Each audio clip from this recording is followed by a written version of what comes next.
Oké, Dante, je kan beginnen over 3 seconden.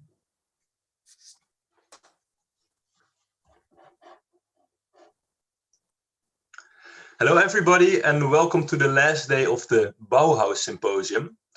This week we had the BOUWHOUSE Symposium and it is the initiative of all the study associations connected to geomatics, building technology, architecture, urbanism and MBE. And today is the last day and MBE, it's MBE's turn to give you an insight in the possibilities after our master track. So today we have a great program for you guys. We will start this hour with the lecture in which 3 graduates that have chosen different career paths will share their experiences after they have graduated. We have 4 speakers. We will start with Ronald van Warmerdam. He is a teacher at our faculty at our MBE department. He is going to tell you about MBE in general and the possibilities after graduating. Then we'll go to the 3 alumni who have been so kind to support us in our story. We're going to start with Michiel Roger, who is working at Conor Wessels.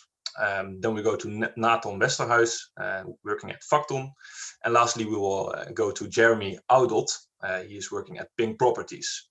We will end the talk with a part on BOS Study Association. A little introduction to BOS Study Association. It was founded in 1993 and it is connected to the Department of MBE, Management in the Built Environment. We are a relatively small group of students and currently we have about 100 active members. In our board we have 8 people and our association has 6 committees and we organize all types of activities and events related to real estate. On the one hand, we want to connect education to the students, and on the other hand, we want to connect the students to practice. So we are a very practical association. The 2 guys in the right-hand corner are John Heinz and Ronald van Warmerdam. They are 2 teachers at our department, and they have been so kind to support us today. So I will give the word to Ronald van Warmerdam, and he is going to kick off this session. Thank you very much, Dante, and a pleasure to talk to you. My name is Ronald van Warmerdam, and like Dante said, I'm one of the lecturers of the MBE master track, but I also do a bachelor track, and it's called MA2. I don't know if you know that course, but it's going to run in the last quarter of this year. This study year. I'm also the coordinator of the Design and Construction Management course together with John Heinz. I work for the TU Delft. I do that for 2 days in a week, but also work for the City of Amsterdam as a project manager for urban development and municipal buildings. Before I worked for the city, I worked several years at architectural firms, and before that I was a contractor. So the guys you hate. I wish you a warm welcome in this BOUWHOUSE meeting. I will not bother you with slides and long lists of bullet points all about all the things and the courses and the things in the master track, because this is too much and it would be taking a long time. I only have 3 photos that I would like to share with you, and that supports my short narrative. I only have some 10 minutes. The essential difference, and maybe that is important to know, between architectural courses and the MBE track is, to my opinion, about what and about how. So maybe I put it a little blunt, forgive me for that. The focus of MBE is how you get things constructed or how you get things done. So the how question is the focus. And architecture is has a focus on the what. So what are we going to build? What are we going to design? What kind of things will be in the urban planning? And the how question is the thing that we address. Last, for me, and that is important to know, is it is all both about designing. So architecture is about designing the what question, And the MBE track is about designing the how question. How are you organizing this and who do you need to accomplish things? Last year, this picture was taken and you recognize the orange room, I hope for. The DCM course was awarded Best Course of the Year by BOS students, and we were, as you can understand, honored by this. And the course I run together with Paul Chan and John Hines already mentioned. It is not only a reward for us. For me, it is also an award for the students. Without dedicated students, there can't be a winning course. Courses, to my opinion, can only be successful if both students and teachers are dedicated and have fun doing the thing. I always tell students that at the start of the track, that it will be a hard track, but also having fun. Next picture. And this picture is taken in the central entrance hall of the Supreme Court in The Hague. And this was one of the cases that we used during our DCM course. And as you can see, people are smiling. We are having fun here. Last picture, please. This is another picture. The things you learn, of course, are also very serious. It's not only fun, it's not only hard work, but it's also serious stuff that we do. We create, we build cities, we make buildings, we design buildings, we make parks, we make public space, and so on. The people you see on the picture, and this picture is taken in Jordan, in one of the largest refugee camps in the world. It's called Zaatari. You can look it up on Google Maps. And on the right side is my design team, 4 people in the design team. And on the left side, there's 3 students. That is Linda and Hetzer and D.B.S.G. And these students work with me. And what they did in Jordan, in this refugee camp, making it possible that the designs made by the people on the right side came into being. So they helped me to make it possible to create and to make the designs. Even in a refugee camp far away from home, your skills, the skills that you learn at the MBE, but also the skills you learn at your architectural track, because these 3 students also studied in Delft, the architectural track, you can use abroad easily. And the things that you learn, you can use, and the 3 students, the 3 people after me will tell what they do in the Netherlands, but remember that there is always, everywhere in the world, a possibility to do something with the things that you learn. And D.B.S.G, Hetzer and Linda worked with me for about a year in this camp to make it possible the designs were constructed. I thank you very much for your attention, and I wish you a nice afternoon. Thank you, Dante. I give my floor to you. Yes, thank you very much, Ronald, and thank you for shedding this interesting light on MBE. I know for myself, currently I'm studying MBE, and when I started, I thought that the only possibility within MBE is to become a project manager, but there is so much more to just your job. And to shed a light on all the possibilities within this field, we now give the word to 3 alumni who have studied MBE. They also have been active with BOS, and I will start with Michiel Roger. So Michiel, if you're ready, I'll give the word to you. Yes, I'm ready. Thank you, Dante. All right. Yeah, the funny thing is that yesterday I had a meeting with a real estate broker, and he told me, I said, Michiel, I'm actually very jealous on you, on your job, because you actually create something. And I think that's actually nice to mention, and that concludes a little bit what we're doing. So we create buildings as a developer. I work as a developer for Conor Wessels Vastgoed. My name is Michiel Roger. I graduated from, it was then called Real Estate and Housing Department on Bouwkunde in 2011.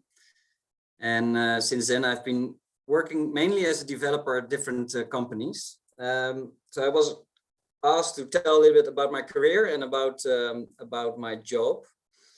maybe quickly tell something about Connorwessels Vastgoed, where I'm currently working. So we're a real estate developer based in Amsterdam. We have projects all through the western part of the Netherlands, mainly in the Randstad. So you see the pier of Scheveningen. Most of you will know. Below in the right corner is het Schiekwartier, Delft cable district. So that's around the corner. You might know it. It will be a very large area development where we're going to build 3,500 houses. It will be a mixed use area. In the left corner below, that's one of the projects I'm working on currently with 127 dwellings in Amsterdam, mid-rent. And above of that, it's actually a high-end apartment building in the inner city of Amsterdam with a nice view on the Rijksmuseum. I'm also a chairman of the BOS alumni group. It's just nice to mention that as well. So they're still live after graduation.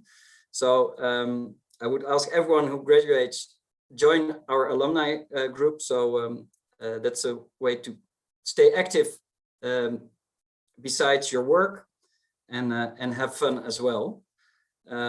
Funny enough, by being active in this BOS alumni group, I got in contact with three of my jobs. So just to let you know, it's very convenient to stay active afterwards. Maybe next slide. That's actually where my career started. And 10 years ago, most of you maybe don't remember, but it was actually crisis. And I started working for multi-vastgoed, multi-development, and it was one of the bigger development companies in the Netherlands, and focused on developing retail real estate. And I was lucky. I think there were like 100 applicants for this job, and they selected me. And I don't know, I probably had a very big mouth and promised a lot. After 1 year, they fired me. So there I was looking for a job in the middle of the crisis, and it was not a very nice time, I remember. But what I remember of this job 10 years ago, I could work on this project called Forum Rotterdam, which is on the Kool Singel. And it started actually with this design, which you see in the left below corner. And it ended with the construction of what you see above that. So it changed dramatically. It was a design of Rem Koolhaas. And it was in that time, before the crisis, everything was possible. And we had like this big dreams of building into the sky.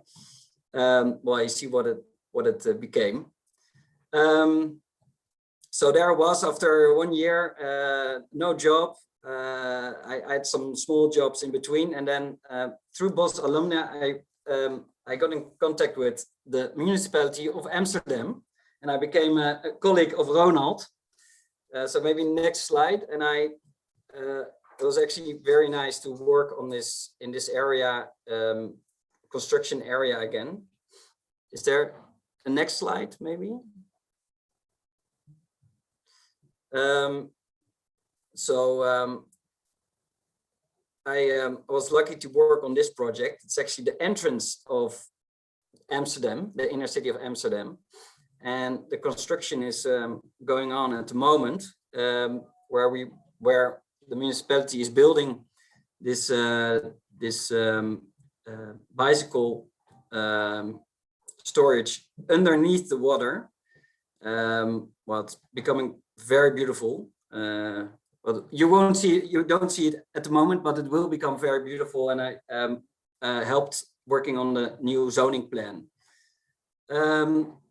After 2 years, actually the crisis was over, became better again. So I want to join the development commercial companies again. So I switched job to Peak Development, which is a fee developer. And a fee developer doesn't develop with his own money, but actually with, what it says, for a fee. So for a monthly fee, it develops with the money of other people. So maybe the next slide. It was my first project, the Oracle office in the inner city of Amsterdam. And well, it's actually a building which was constructed in the 1880, and it was redeveloped a couple of times. And when I started, it was the building in the top corner on the right side, and eventually became the building underneath in the right corner. And you see this rooftop building that was actually my creation. Actually didn't fit in the zoning plan, and they told me, Michiel, we want an extra story on this building because we have too little space. Oracle asked me, can you try to fix that with the municipality? And they say, yeah, you work there, so you probably know how to fix this now. So I tried, and it took me over 1 or maybe 2 years actually to get it ready. The rest of the building was already completed, and then we built this extra story on top of it later. But yeah, it was a very nice. I see it as one of my biggest achievements, because everyone was against, and finally we made it happen. So that's something that is also part of our job. You see an opportunity and you try to seize it, but you have to convince everyone around to make it happen. So maybe next slide. Yeah, I can tell you very short about it. There's also a redevelopment of an office building in the inner city of Amsterdam. The funny thing is, it's very nearby my house. So actually every day I cycle past it, and it's, yeah, that's something which is very nice of our job. You have something to point at, and it makes me very proud to see this building. I think it's a beautiful building. On the left side, you see what it was before. Yeah, that's something that makes you very proud to see that every day again. Next slide. So there we're back again at Wessels. This is my new project. So I'm also your new neighbor. And so we bought the old Gele Scheikunde building in 2019. And we're now busy with a plan which contains about 300 houses there, and hopefully we'll be able to show you the new plans soon. Yeah, so that's actually what we're working on at the moment. I have some tips to actually conclude. So as I told you, my start of my career wasn't what I expected of it. And maybe that was because I was expecting too much of my manager. I can tell you, a manager is not the same thing as your teacher, who is really there to teach you and take you by the hand and tells you what to do. A manager is only busy with his own problems. And if you're lucky, he will have some time for you. So if you get there in the working field, don't expect something of him, do it yourself. Also, nobody's waiting for your great ideas. Just do it. So if you have a good idea, just go out there and try to seize it. And what I also told you before, stay active. Stay active beside your job. You can that's something that where you meet new people, and how you can make your working life much more fun. So that's about it. I hope you enjoyed the presentation, and back to you, Dante. Okay, thank you very much, Michiel. Thank you for sharing your experiences with regards to the start of your career. Also, thank you for the great tips. I think it's fascinating for our field of work that you can turn an idea into something tangible. So that's a really great lookout. All right, I want to say, if you have any questions for Michiel or the coming alumni, just leave them in the chat. At the end of the presentations, we will have some time to go over these questions. All right, and with that having said, I would like to go to Nathan Westerhuis. He works at Facton. Thank you. We'll go to the next slide. Yeah, there we go. Perfect. All right, thank you. And thank you for inviting me for the BOUWHOUSE Symposium. My name is Nathan Westerhuis, or Nathan if you like, and I'm a consultant at Facton. Next slide, please. I started studying in Delft, as many of you probably. I started in 2012, and I did my bachelor's in architecture, and at some point I noticed that designing buildings is very fun, but I also had a passion for managing and organizing. So I decided to go for the Master of MBE. And in the Master of MBE, I noticed that what Dante already said, there's so much more than only project management. It's so wide, and there's such a broad spectrum of opportunities and things to do.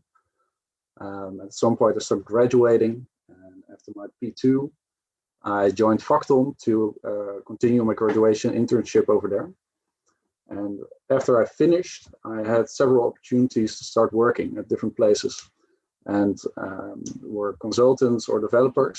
And at some point I realized, okay, I love the built environment, but I also want to contribute to a greener world. I want to contribute to sustainability.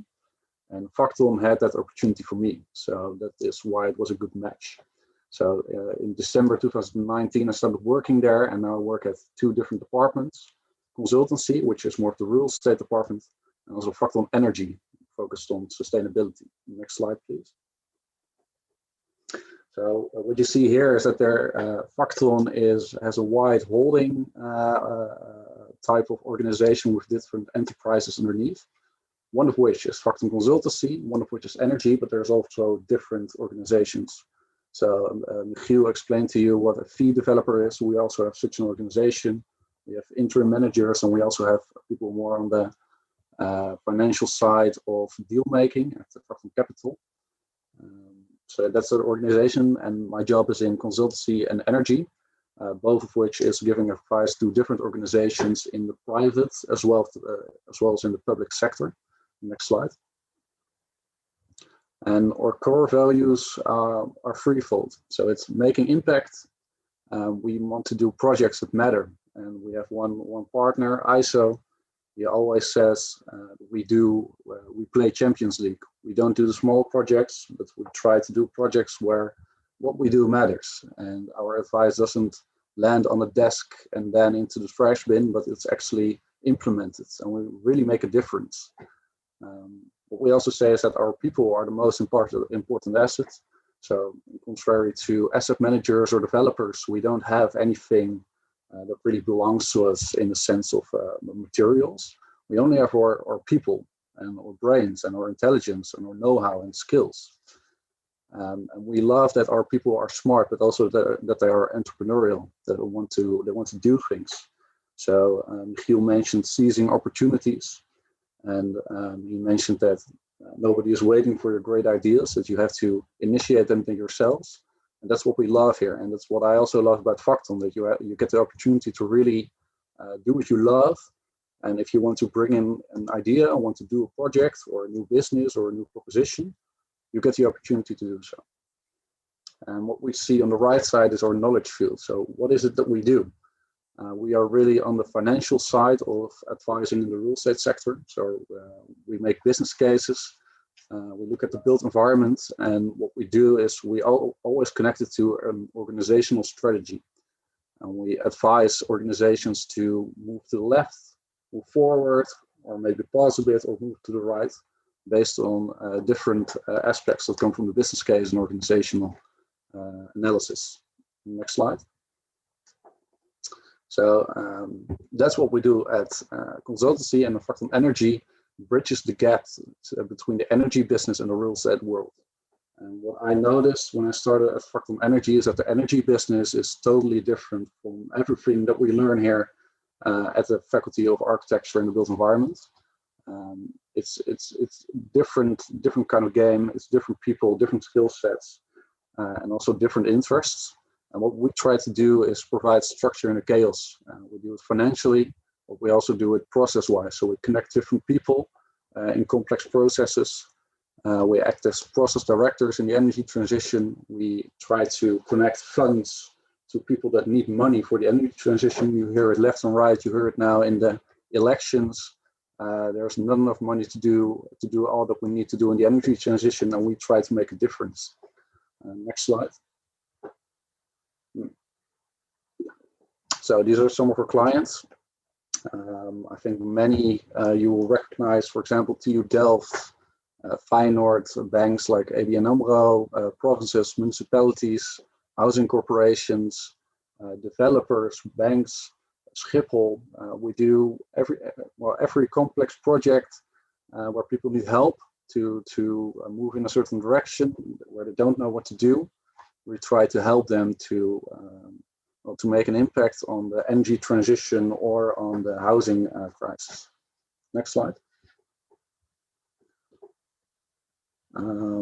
So the consultancy project I chose to talk to you about is, I think Ronald mentioned before that what we do at MBE is focused on how we're going to do what is designed. But what we're hired to do in Arnhem is also about the why. So why do you want to grow as a city? We help them make their strategy around the whole why. And we connect with the urbanism department of BouT, and then we connect to the how. So how to select area for the new developments. Who is your target audience? How do you organize yourself financially and as with market players? Which role do you want to play? How do you collaborate?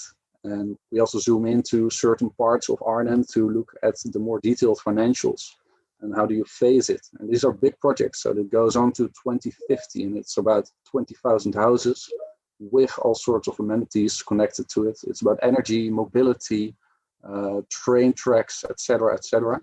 We try to identify the barriers and chances and to move forward. And you notice that they really need help in connecting these dots together, because the municipality has their own point of view, their own perspective, and often they need outside help to connect to the market parties. Next slide. And then the energy project, what I find is really cool, that is we were asked by a company called E.ON. They have a state-of-the-art heating and cooling system. It's a new technology, and it integrates heating, cooling, but also mobility. So charging of cars, electric vehicles, and also PV, photovoltaic cells. They connect it all into smart AI management. And you see abroad that in Sweden, UK, Switzerland, etc., all over Europe, they have very successful projects, and they make more affordable projects. They're more sustainable, so they really make a difference. But they have no market share yet in the Netherlands. So they asked us, how do we become a player in the Netherlands? And we help them design a strategy to gain position and market share in the Netherlands. And we're now helping them to actually create it. So creating leads for them, helping them get a stake in projects. And I really see an added value for myself in bridging the gap between the people from E.ON with their energy knowledge and the people in the real estate business and their real estate knowledge, because they don't speak each other's language, and they need someone to translate. Next one. And Facton, for me, is a great match for different things. I told you before that the opportunity to contribute to the energy transition, the housing crisis, really like societal topics. It's important to me to feel like you're really contributing. This really works for me. I also like how you get a lot of freedom and responsibility. We're not a very big hierarchical organization. We're small and you can do what you want. You can make new projects or attract new clients.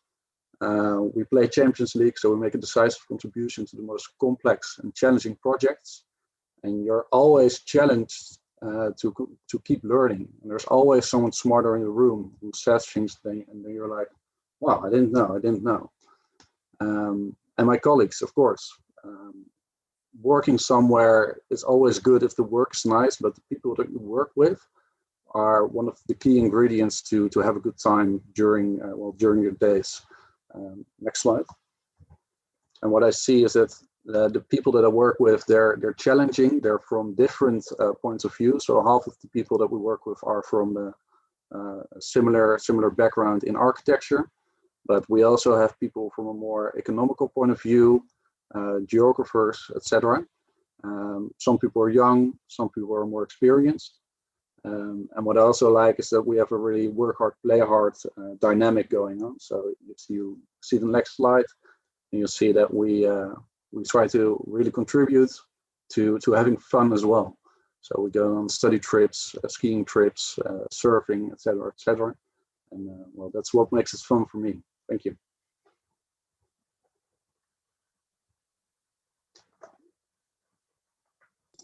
Right, Nathan, thank you very much for your story, and also the emphasis on the why. In our field, it's very important to focus on the why rather than the what, and also how Facton focuses on people rather than stuff, and how do we combine all the skill sets to reach your higher goal.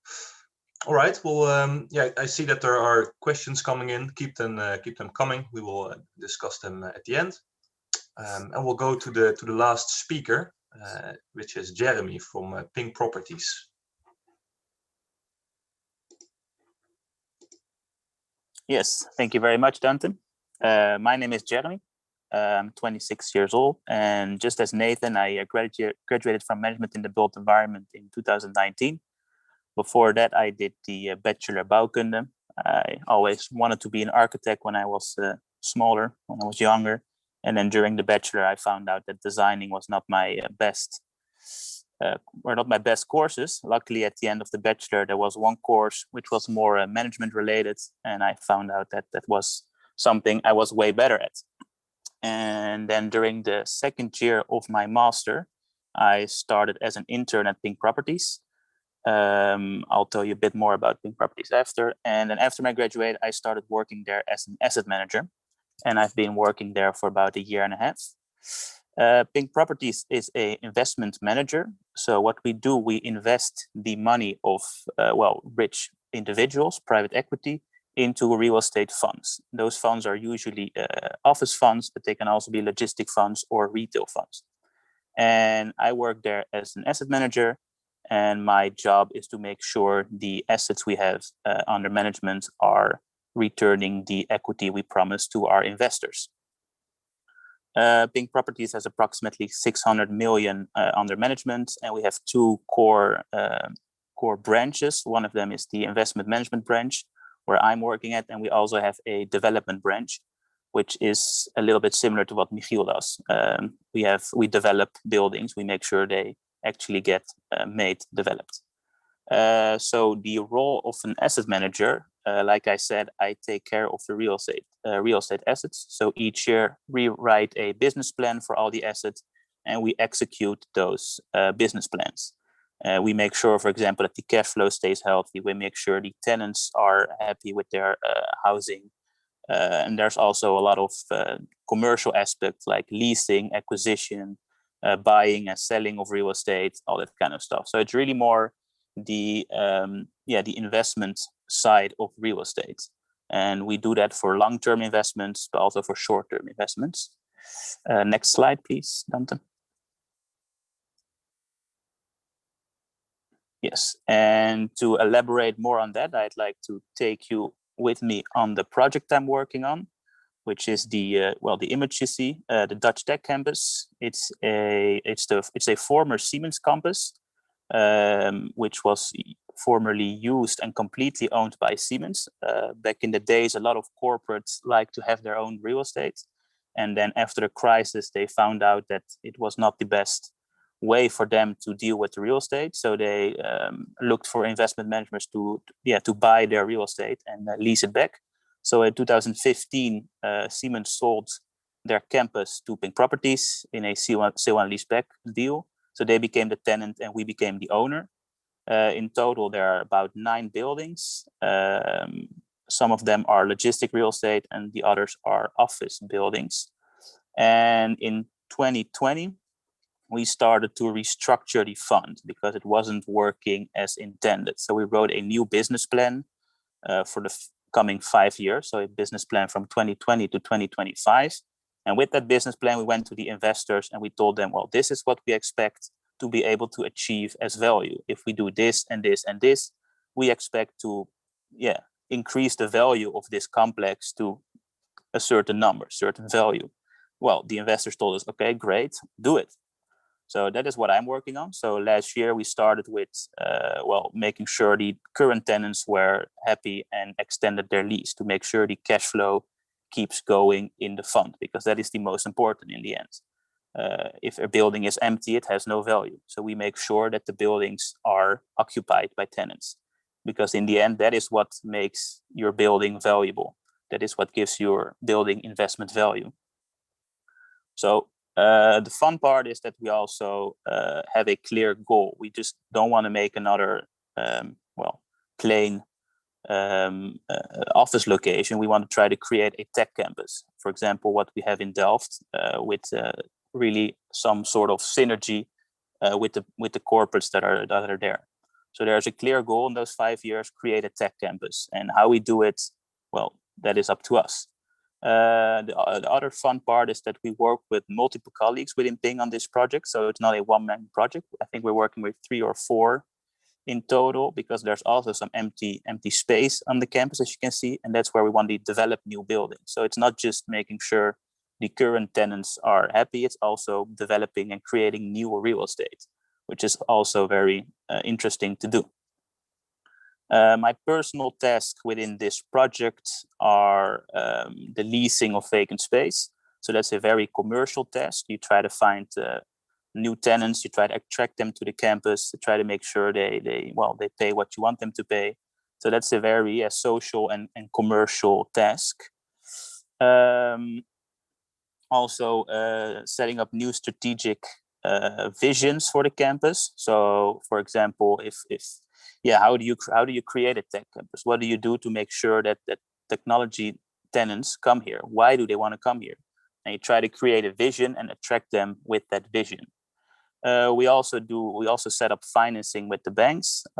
Some projects cannot be financed just with equity from investors, so you ask a bank to lend you some money. And we also have a lot of contact with the municipality, which is also very interesting. The municipality of Zoetermeer really wants this part of Zoetermeer to become a tech hub. So they really want to help us with our goal. Next slide, please. So to finish up, what I like about my job is something I think both Nathan and Michiel also mentioned, is that it's more than just an office job. Real estate is something tangible. You can visit it, you can touch it, you can see it, you can walk past, you can cycle past and be like, oh, I'm working on this project. I'm working on this project and I'm trying to improve it, add value. So that is something that I really like. It's something you can be proud of, right? I really see the projects I'm working on as my project, as my buildings, even though I don't own them personally, but I really see them as something I want to improve and make something really nice of. It's also a very social environment. Like I said, it's what I do is pretty commercial. So it's not just about bricks, but it's more about the people. In the end, the tenant is the one that creates the value. So you have to convince the tenant, make sure he's happy, and that all, it's a very social and dynamic environment.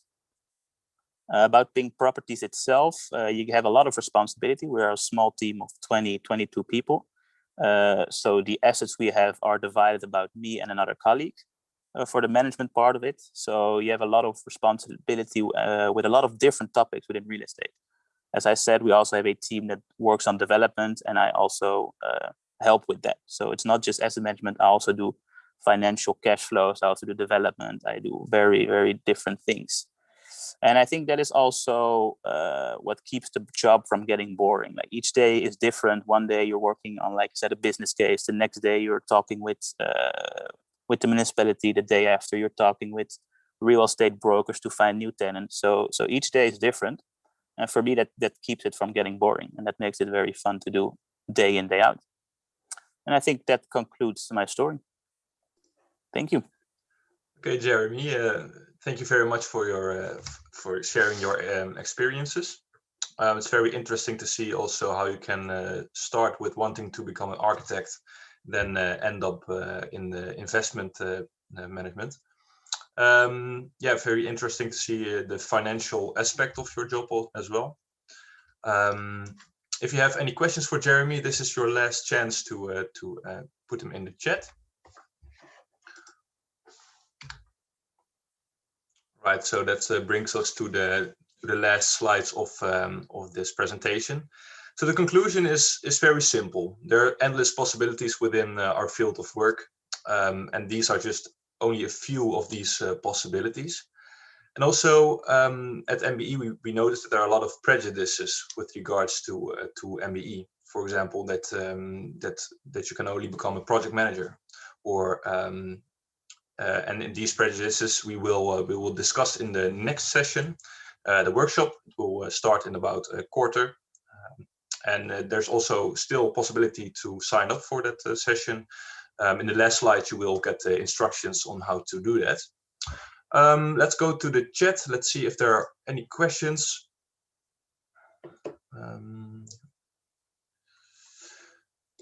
I don't see any questions in the chat, so I think there is a question. There's a question. Leila van der Waarde. Okay. What course or skills from the Master of MBE do you think has influenced you or your work most after graduating? Okay, so can one of the alumni maybe give a response to that? Let's see. Yeah. Okay. I think for me, all of the courses have been really valuable in creating a mindset on how to approach different challenges in our field. For me as a consultant, I think it's important to align different interests. And for me, that is also what I did as a process manager in the urban area redevelopment game. So for me, I think that one fits the most. But also the other course of, what's it called? With the Rotterdam, Jeremy, help me out. The developer. The redesign? Yeah, redesign. Yes, Thank you, Ronald. The redesign course has also been really valuable because we often work with transformation projects. And also the finance course is really interesting for us because we do a lot of things with business cases. For me, I think it was real estate management or management and finance. Real estate management, because in the end, that's what I'm doing now. And I found out during that course that I really liked it. I really like to think about how to use real estate as a user. And I think the management and finance course made me realize I like the finance aspect of real estate. So I think those two courses combined pushed me towards investment management. Lastly, Michiel? Yeah, I have maybe a different answer actually. I think all my design courses contribute mostly to my work at the moment. So I think that makes me different from other developers that are more financially trained, to have like a proper discussion with the architect and like thinking in space. That's something that I learned actually in the bachelor, and I'm still doing that at the moment. And yeah, that really contributes to my work, I think. Okay, that's an interesting answer. Thank you very much. And with that said, we'll round off. If you have any further questions, you can contact me or Charmaine, or you can go to the BOS-TU Delft website. You find all the information about MBE and also our study association. So for the people that are attending the interactive session that will start at 1:45, you can go to the next Zoom meeting. There we will wait for you, and have your mobile phone ready. That's just one little note. And that's it for now. Thank you for attending, and let's have a break of around 10 minutes, and I'll see you in the next session if you're attending. Right. Thank you guys, and see you next time.